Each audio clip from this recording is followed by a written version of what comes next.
I'm David Way and I'm the Chief Executive of the National Apprenticeship Service. I've not long come back from Switzerland. I get lots of invitations to go to various countries to see things, but I have to be quite disciplined in where I go. And I went to Switzerland because people are always very interested in a basic German style system, which is the Swiss model, but also they have been doing incredibly well in world skills, winning lots of gold medals, and so I thought there was probably quite a bit to learn there. So that's why I went initially. I think that it's always difficult to import all of the experiences from one country into another, but nevertheless there were quite a few things there that I was interested in and I think we could learn. The first of those, I think, was that the Swiss just seemed to keep it all pretty simple, so that when we spoke to employers, they all understood how the arrangements worked, they knew what the benefits were from getting good quality apprenticeships, and they knew how to go about getting young people to fill those opportunities. So the system was very well established, and for employers and indeed for young people. I think one of the big differences from this country was that young people there knew that when they were 14 or even earlier that they wanted to be apprentices when they were 16 or 17.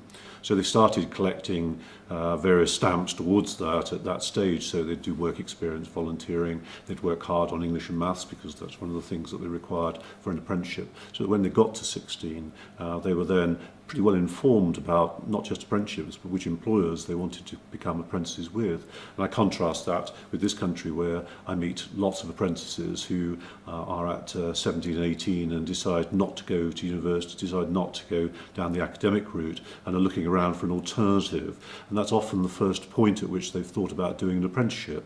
So rather than had 2 or 3 years preparing for the best possible apprenticeship opportunity, they were then just looking around for the first time. Now, that's not always the case, of course, but probably too many people in our country do that as opposed to the situation in Switzerland where people are much clearer from a much younger age.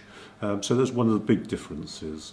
But also employers did feel as though they owned the apprenticeship system. In this country at the moment there's a lot of discussion about employer ownership, and you really sensed it in Switzerland. I asked them, for example, about apprenticeship standards and how they would influence those standards, and they knew exactly how the process worked. About every 4 years there was a consultation about whether or not the apprenticeship met the needs of their businesses, and they were very happy to wait for that 4-year period and make their inputs, and if the needs of their business changed in the meantime, then they simply added training themselves. So they just kept it really simple, and it all sprung from the fact that it was a simple system and they knew how it all worked.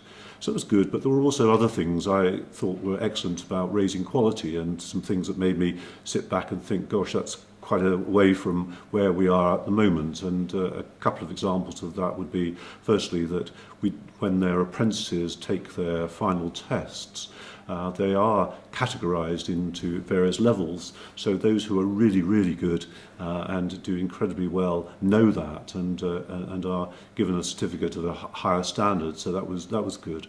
But perhaps even more surprisingly, I found that when I went to companies like Credit Suisse, that when their apprentices finished their apprenticeship and did their final project, that final project was inspected by other employers, their competitors often. And I was wondering what effect that would have on the company. And of course, they go and see what happens in other companies, and they know that other companies are going to see what they do. So they make really sure that the quality of the apprenticeships that they do and the apprentices which they produce is really, really high.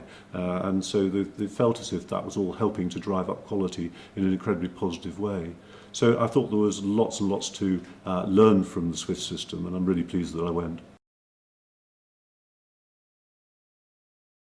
Well, certainly there was, again, one very interesting feature was that if you were successful in a technical apprenticeship, say in engineering, then you were guaranteed a place at university in your chosen in that subject. And so the ladder of progression from apprenticeships into university was very clear, and there was an entitlement to that for the very best apprentices. And I thought that was a very interesting message. In this country, there are quite a few universities who will readily accept apprenticeships apprenticeships and the standards that have been achieved as a route into the first year of a university degree course, but it's not as straightforward as it seemed to be in Switzerland. So again, they seem to be just that little bit ahead of us.